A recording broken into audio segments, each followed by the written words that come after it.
Assalamualaikum warahmatullahi Wabarakatuh. wabarakatuh. Eh, Perkenalkan, kami dari kelompok Kelompok kelompok satu. kelompok Kelompok satu. satu Oh, eh, ingin mempresentasikan tentang Deadlock dan Starvation pada tanggal Selasa 19 November 2024. Perkenalkan, nama saya Leandi Hayanto Ardi. nama saya Jose Manuel Ritiau. Nah, langsung saja kita membahas kepada inti pembahasan kita yaitu deadlock. Nah, deadlock itu apa sih? Kalau di sini definisinya deadlock merupakan kondisi dalam sistem komputer dalam lingkungan multithreading. Nah, dia tuh proses atau thread tidak dapat eksekusi karena dia nggak punya sumber daya yang cukup gitu. Jadi aplikasinya mandek. Nah, contohnya itu kayak di ini proses satu udah punya resource satu, tapi kalau dia mau selesain eksekusinya dia butuh resource 2. Nah, resource 2 ini udah dipakai sama proses kedua. Nah, proses keduanya butuh resource satu. Jadi kurang lebih proses satu membutuhkan resource yang proses 2 butuh resource yang proses satu. Nah, jadi ya dia nggak bisa jalan gitu, nggak bakalan selesai nih. Terus nih contohnya deadlock di lalu lintas. Contoh simpelnya nih perempatan. Jadi ada mobil di sini penuh, terus di sini juga macet nih ke belakang. Semuanya penuh, jadinya dia nggak bisa jalan.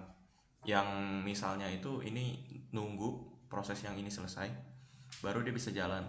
Nah, sementara ini nunggu proses yang ini selesai buat bisa jalan. Nah, itu muter-muter terus kayak gitu. Terus dari contoh yang tadi, gimana deadlock bisa terjadi? Yang pertama ini ada mutual exclusion. Jadi maksud yang mutual exclusion di sini simpelnya itu ini kalau ada satu printer di sistem, terus kita kan ada satu proses nih gunain printer, nah dia nggak bisa dipakai sama proses lain, jadi eksklusif gitu. Terus yang kedua ada hold and wait. Nah, kalau di sini dengan apa definisinya sendiri, kondisi ini terjadi ketika sebuah proses yang sudah memiliki setidaknya satu sumber daya, nah dia meminta sumber daya lain yang sedang digunakan oleh proses lain. Nah, seperti contoh yang di sini. Dia udah punya sumber daya, misalnya proses 2, terus dia minta sumber daya dari proses satu, proses lain. Nah, itu contoh hold and wait. Nah, habis itu kan udah nih, ada contohnya nih. Terus yang ketiga, no preemption. No preemption di sini ada contohnya. Jika proses A memiliki sumber daya, maka proses B tidak bisa mengambil sumber daya tersebut dari proses A. Jadi kurang lebih ini maksudnya proses A ini harus apa ya? Dia melepaskan dengan ikhlas gitu, karena nggak bisa diambil sama sistem operasinya. Nah, maksudnya no preemption itu kayak gitu. Sama yang keempat, circular wait. Kurang lebih circular wait itu dia menunggu, saling menunggu, menunggunya itu berantai. Jadi dari proses 1 nunggu resource 2, proses 2 nunggu resource 1, yang mana itu tuh membentuk sebuah rantai gitu. Nah, itu dari deadlock itu harus ada 4 syarat yang memenuhi eh, kondisi deadlock. Nah, kalau ini tipe sumber daya deadlock, ada reusable resource, contohnya memori, CPU, printer. Ya, dia habis digunain bisa dipakai lagi. Sama consumable resource yang kedua, itu ada sinyal, pesan dalam antrian, dan interrupt. Jadi kalau apa sinyal udah kepake gitu, itu nggak bakal bisa dibalikin lagi karena cuma dipakai sekali doang gitu, consumable. Nah, di sini ada contoh dari potensial deadlock. Jadi ini tuh sebenarnya masih potensi. Gimana kalau timingnya dia maju bareng nih? Dia maju ke sini di detik pertama, nih di detik pertama dia maju ke sini. Nah, sini bakal kejadian deadlock karena dia nggak bisa ini, nggak bakalan bisa maju. Dia harus nunggu. Nah, kalau nih di ibaratnya di sistem operasi dia nggak bisa mundur karena ya prosesnya terus berjalan dan saling menunggu aja di algoritmanya. Terus di sini ada pencegahan deadlock. Ya kurang lebihnya tadi mutual exclusion, kita harus meminimalkan penggunaan sumber daya yang eksklusif. Tapi ya kurang memungkinkan karena emang ada sumber daya yang emang eksklusif nggak bisa dibagi-bagi. Terus ada hold and wait. untuk yang hot and wait itu ada kebijakan di mana proses itu harus meminta sumber daya yang dibutuhkan di awal. Di contoh hot and wait itu sendiri, misalnya kita main sebuah game, misalnya Mobile Legend di hot and wait ini. Jadi kita baru loading ke lobby, dia udah minta sumber daya buat ngeload map dari Mobile Legend itu sendiri. Nah, itu kurang memungkinkan jadinya karena prosesnya belum yang berat tapi udah diminta semuanya. Nah, maksudnya kayak gitu. Untuk no preemption, jadi misalnya dari sini itu dijelasin jika suatu proses yang menunggu tidak dapat mendapatkan sumber daya yang diinginkan, nah sumber daya yang sudah dimiliki oleh proses lain bisa diambil paksa. Ya kurang lebih kayak gitu. Kalau circular wait, di sini ada nomor urutnya pada setiap sumber daya dan dia bisa memastikan bahwa proses hanya dapat meminta sumber daya dengan urutan tertentu. Nah, ini tuh mencegah siklus karena setiap proses ini cuma bisa menunggu sumber daya dengan nomor yang lebih tinggi. Nah, ini ada contohnya nih. Yang tadi dijelasin kalau mutual exclusion itu nggak secara praktikal nggak bisa dilakukan, sulit atau mungkin dianggap boros daya. Terus out and wait juga, no preemption juga iya. Nah, ini approach-nya tadi mutual exclusion itu spooling, bagi-bagi resource. Out and wait itu ya ini tadi ini dia langsung ngeload semua kebutuhan dari aplikasi itu. Contohnya tadi Mobile Legend baru di lobby udah ini ngeload tekstur buat mapnya juga, itu boros. Kalau no preemption, misalnya terjadi nge-stuck tuh, jadinya diambil kan resource-nya, itu kurang praktikal juga buat diterapin. Nah, yang paling mungkin diterapin ini buat mencegah deadlock ada circular wait. Jadi circular wait di sini dijelasin kalau assign priority to each resource and order resource numerically. Nah, kurang lebih simpelnya itu circular wait itu kayak ini simpang susun semanggi. Jadi dia tuh dikasih order atau nomor urut. Jadi kalau di simpang susun semanggi kan nggak ada lampu merah gitu. Dia pakai layer jadinya. Jadi dia bisa lurus. Terus ada yang melingkar juga. Nah, itu dari ini ada stacknya. Dibikin kayak gitu kurang lebih kalau di sistem operasi. Nah, terus ini contoh dari mutual exclusion itu spooling itu di printer sih seringnya. Jadi dia tuh nggak terhubung langsung ke printer, dibikin antrian dulu. Jadi banyak komputer bisa pakai satu printer doang. Tapi ya itu jadi ada queue atau ngantri. Terus yang ini lampu merah ini contohnya kalau nggak salah itu hot and wait ya.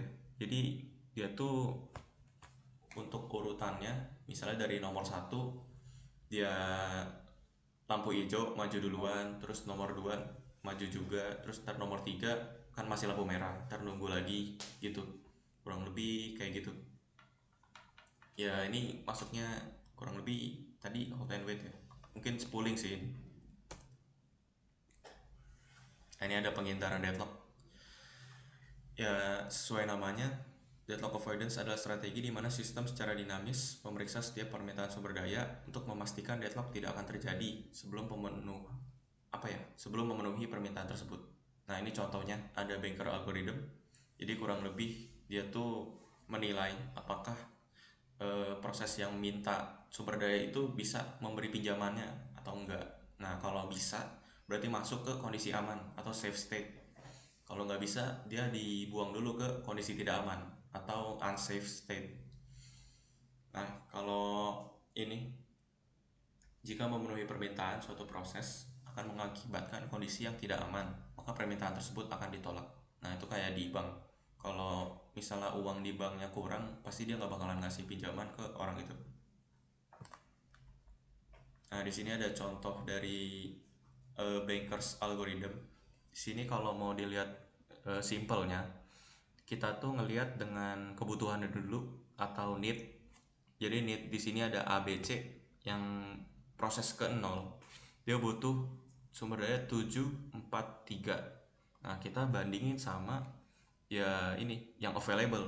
Nah, available yang di sini kan ada 332, itu dicoret. Nah, kalau kita bandingin 743 itu kurang dari sama dengan 332 nggak sih? Nah kalau di sini kan enggak ya, berarti dia masuk ke unsafe state dulu yang P0. Sementara kita lompat ke P1, di P1 dulu itu butuhnya 122. Nah 122 jika dibandingkan dengan 332 udah pasti lebih besar 332. Jadi dia masuk ke safe state. Jadi available resource-nya ini W sama dengan W ditambah allocation. Jadi yang available ini 332 ditambah dari allocation-nya yang ABC ini di sebelah yang proses 1. Jadi 332 ditambah 200. Jadi 532. Habis itu kita langsung ke P1 yang tadi udah masuk safe state. Untuk P2 dia masuk unsafe state dulu karena ya itu 600 dibanding sama 532 itu enggak apa ya, jauh lah perbandingannya. Nah itu gitu terus dari misalnya dari intinya yang dipinjemin dulu yang bisa, terus nanti kalau udah semua yang bisa dipinjemin kan otomatis available buat worknya ini banyak ya, nanti baru dibalik lagi ke P1 P0. Nah ini kan bisa dilihat di sini ada urutannya, dia ngurutin dari pekerjaannya P1 dulu, terus P3, P4, habis itu udah kan selesai tuh yang bisa dibayar apa dikasih pinjaman dulu. Dia balik lagi ke P0 terus P2. Nah di sini ada pertanyaan, kalau misalnya P2 ini masih nggak cukup nih available buat worknya, padahal udah prosesnya segitu doang, jadi secara nggak langsung dia nggak bakalan dipinjemin sih resource-nya buat si P2, ibaratnya ya itu nggak cukup, jadi mungkin programnya crash atau sebagainya. Nah di sini ada deteksi dan pemulihan deadlock, ya bisa dilihat di sini ada recovery, dia bisa apa mendeteksi adanya deadlock dengan resource allocation graph. Nah di sini kita nggak ngebahas itu karena sudah banyak pembahasannya. Jadi ada siklus atau enggak, setelah udah ada siklus dia recover. Nah recover ini tuh dilakukan yang pertama itu termination. Jadi maksudnya termination di sini dia tuh memutus siklus deadlock dengan yaitu bisa di end task di task manager Windows. Nah ini ada pendekatan termination, jadi abort all deadlock process. Intinya yaitu dari rantai deadlock ini kan tercipta sebuah rantai ya, yang circular wait itu dibuang semua prosesnya, kita buang, jadi deadlocknya hilang. Atau abort one process at a time, dari rantai deadlock itu misalnya ada terjadi tadi yang 2 proses dengan 2 resource, itu kita hilangin satu-satu nih, kita buang misalnya proses yang pertama, nah itu deadlocknya pasti hilang kalau misalnya kasusnya kayak gitu. Nah itu abort one process at a time. Terus resource preemption tadi lawannya dari no preemption, kita ngambil resource yang bikin deadlock itu secara paksa dikasih ke proses yang butuh, nah habis itu hilang deadlocknya. Terus metode lain dalam penanganan deadlock, yang pertama itu timeout. Nah timeout ini kurang lebih kalau prosesnya terlalu lama dia bakalan menghentikan prosesnya, jadi bisa dibilang itu lumayan bagus buat menangani, cuma ada kelemahannya. False positive, misalnya emang prosesnya lama, saking lamanya proses itu dianggap deadlock, jadinya ya prosesnya timeout di end, diselesain padahal belum selesai. Untuk 2 rollback, jadi rollback itu ya dia tuh deteksi deadlock dulu, habis itu di sini ditulis setelah mendeteksi deadlock, habis itu dia preemption digunakan, habis itu sistem menyimpan titik cek atau checkpoint dari proses di berbagai titik selama eksekusi. Nah jadi ibaratnya kalau emang terjadi deadlock dia udah bikin checkpoint sebelumnya, jadi bakal balik ke sebelum ada deadlock itu. Nah terus ini terakhir dari metode lain dalam penanganan deadlock itu ada ostrich algorithm. Jadi sesuai tulisannya ini strategi di mana sistem secara sengaja mengabaikan kemungkinan deadlock. Nah ini tuh dipilih kenapa, karena resiko dari deadlock itu kecil pada suatu sistem operasi Ya misalnya Windows atau ini tertulis Unix ya. Unix itu sistem operasi ya, mungkin salah satunya contohnya Linux atau Debian gitu.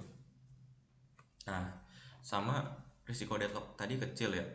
Nah, sama biayanya itu lebih rendah dibanding upaya pencegahannya.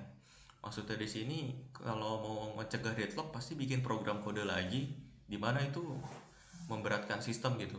Jadi dibanding kita mencegah sistem itu biar nggak terjadi deadlock, mending dibiarin aja. Kita anggap nggak terjadi apa-apa gitu. Nah, ini kurang lebih singkatnya ostrich algorithm itu apa? Pretend there is no problem. Jadi menganggap nggak ada masalah. Nah, masuk akal jika deadlock itu jarang untuk sistem operasi ini, dan ya tadi buat mencegahnya itu mahal. Nah, itu tuh ya dia nuker dengan apa? Kemudahan memakai karena nggak boros daya, sama ya itu correctness ini maksudnya ini harusnya sih diabaikan tapi dia tuker lah sama kemudahan itu. Nah, ini ada tulisannya sih. So how did you solve the bug? Nah, dia pakai ostrich algorithm karena dibanding bug itu dicegah lebih baik diabaikan sih. Nah, ini selanjutnya starvation akan dijelaskan oleh teman saya yang bernama Jose. Baik, selanjutnya saya akan menjelaskan mengenai starvation. Jadi, perkembangan sistem komputer di masa depan bergerak menuju sistem multiprocessing, multiprogramming, terdistribusi, dan paralel yang memungkinkan banyak proses berjalan secara bersamaan. Nah, hal ini dapat menjadi tantangan tersendiri bagi para perancang sistem operasi, karena terjadi kondisi di mana beberapa proses berjalan pada waktu yang bersamaan atau concurrency, atau proses-proses yang berjalan secara konkuren. Namun, concurrency ini juga menimbulkan beberapa permasalahan. Salah satunya adalah starvation atau kelaparan. Nah, starvation terjadi ketika sebuah proses kekurangan sumber daya yang dibutuhkan. Biasanya, starvation terjadi setelah kondisi deadlock. Proses yang kekurangan sumber daya akibat deadlock ini tidak akan pernah memperoleh sumber daya yang diperlukan, sehingga mengalami yang namanya starvation atau kelaparan. Nah, untuk definisinya sendiri, starvation dalam sistem operasi mengacu pada situasi di mana proses tertentu dibiarkan menunggu tanpa batas waktu karena tidak memperoleh sumber daya yang dibutuhkannya. Sebagai contoh, bayangkan sebuah situasi di mana terdapat antrian proses dengan prioritas rendah. Jika ada banyak proses dengan prioritas yang lebih tinggi yang terus berdatangan, maka proses yang dengan prioritas yang lebih rendah akan terus tertunda sehingga mengalami yang namanya starvation. Nah, starvation ini dapat menyebabkan beberapa proses benar-benar terabaikan dalam sistem. Nah, selanjutnya, mengapa starvation dapat terjadi?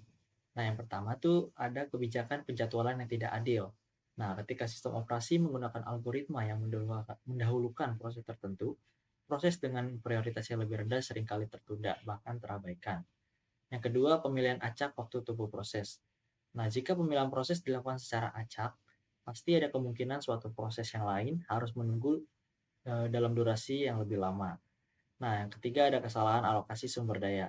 Starvation juga bisa terjadi saat sumber daya tak pernah disediakan untuk proses eksekusi karena kesalahan alokasi dalam sumber daya. Nah, selanjutnya ada dampak-dampak yang dapat menyebabkan terjadinya starvation. Nah, yang pertama penurunan efisiensi sistem. Jadi, sistem mungkin harus bekerja lebih lama karena proses yang penting tidak dapat segera diselesaikan. Yang kedua, penurunan keandalan sistem. Ketika ada proses yang terus-menerus terhambat, pengguna mungkin merasa sistem tersebut tidak dapat diandalkan. Dan yang ketiga, ada keterlambatan eksekusi proses penting. Jika starvation terjadi pada proses yang penting, fungsi-fungsi utama sistem bisa tertunda. Nah, selanjutnya ada ilustrasi starvation dengan deadlock. Nah, kalau kita lihat di ilustrasi di atas, bisa kita lihat antrian yang di sebelah kiri menunggu antrian yang sebelah kanan untuk mengosongkan jembatan atau sumber daya yang berada di tengah ini. Nah, begitu juga sebaliknya, antrian yang sebelah kanan menunggu antrian yang sebelah kiri untuk mengosongkan jembatan atau resource yang ada di sini. Nah, akibatnya tidak ada kemajuan yang tercapai dalam kedua proses antrian tersebut.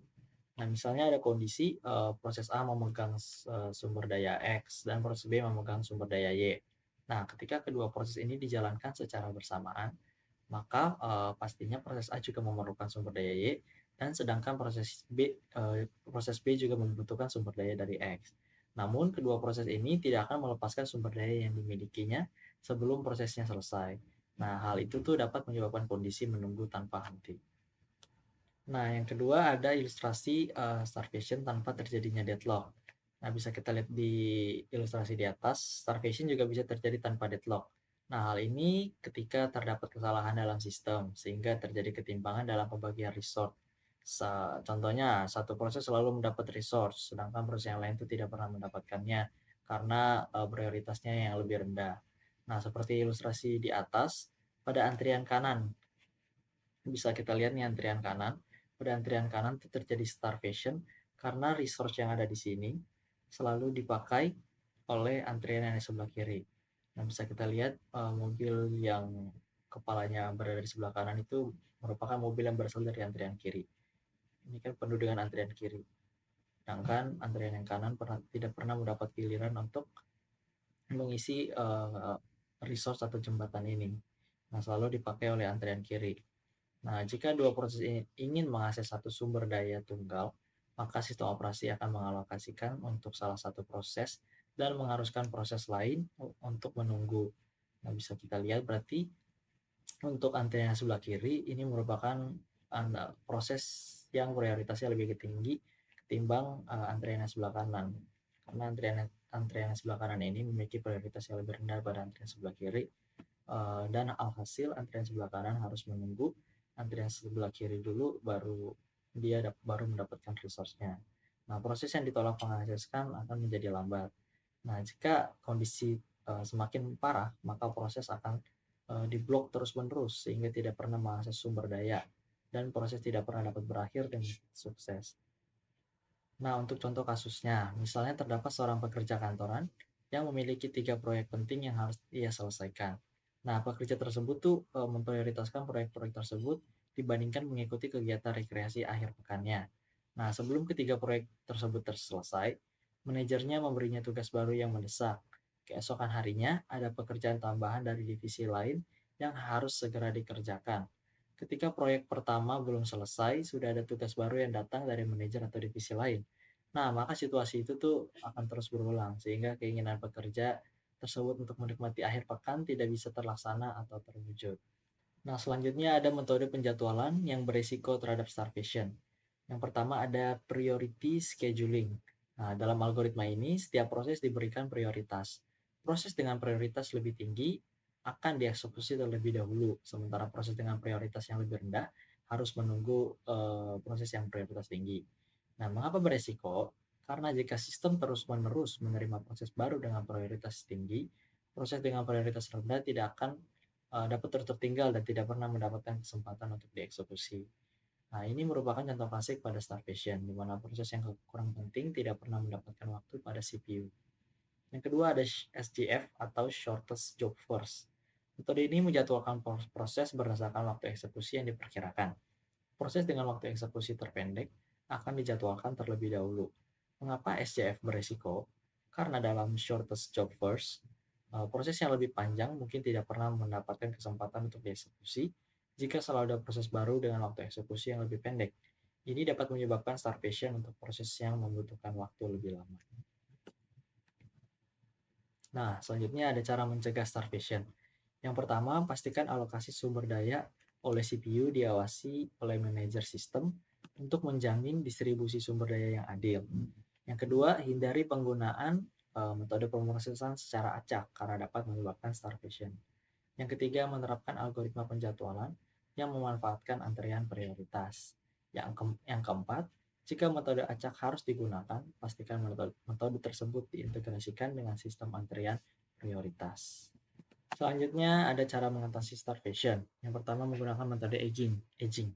Nah, langkah-langkah pengelolaan proses dimulai dengan inisialisasi variabel P, T, dan juga N. Variabel P itu lamanya proses, variabel T lamanya tunggu, dan variabel N itu prioritas. Nah, setelah itu sistem akan memeriksa proses yang masuk dan menghitung prioritas menggunakan rumus N sama dengan P ditambah T per P dan mengurutkan proses berdasarkan prioritas. Setelah itu proses dengan N maksimum dijalankan. Sementara jika ada lebih dari satu, metode FCFS atau first come first serve digunakan untuk memilih N minimum. Di sini N minimum itu adalah prioritas rendah. Nah, proses prioritas tertinggi dijalankan, lalu sistem memeriksa antrian berikutnya. Nah, jika semua proses tetap menunggu, proses tersebut akan diblokir sementara untuk meningkatkan lamanya tunggu dan menghitung ulang prioritas. Yang kedua, cara mengatasi starvation dengan menggunakan metode round robin. Nah, starvation juga dapat diatasi dengan pemrosesan round robin ini. Pada round robin, proses yang masuk akan dimasukkan ke dalam antrian menurut kedatangan proses tersebut. Nah, dalam penyelesaiannya, suatu proses tidak akan langsung selesai jika waktu yang dibutuhkan melebihi waktu kuantum yang diberikan. Dan waktu kuantum itu sendiri adalah waktu yang diberikan untuk menyelesaikan suatu proses. Nah, ketika suatu proses telah mencapai batas waktu kuantum, sisa dari proses tersebut dikembalikan ke antrian yang paling belakang, dan resource dipindahkan ke proses selanjutnya. Nah, dengan cara ini, semua proses yang mengantri akan mendapatkan resource secara bergantian, atau tidak ada proses yang memonopoli resource, sehingga semua proses dapat diselesaikan. Nah, kesimpulannya, deadlock terjadi saat beberapa proses dalam sistem saling menunggu sumber daya yang sedang digunakan oleh proses lain dengan 4 kondisi utama. Yang pertama ada mutual exclusion, hold and wait, no preemption, dan circular wait. Untuk mengatasi deadlock, kita bisa melakukan prevention dengan mencegah salah satu dari kondisi ini.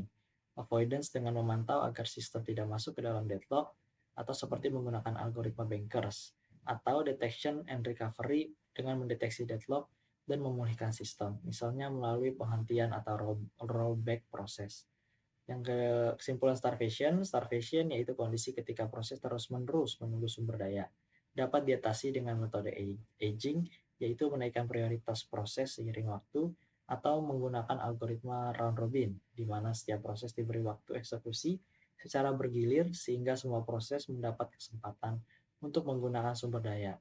Strategi ini membantu menjaga sistem agar tetap efisien dan andal. Mungkin sekian yang dapat kami sampaikan. Kurang lebihnya mohon maaf. Wassalamualaikum warahmatullahi wabarakatuh.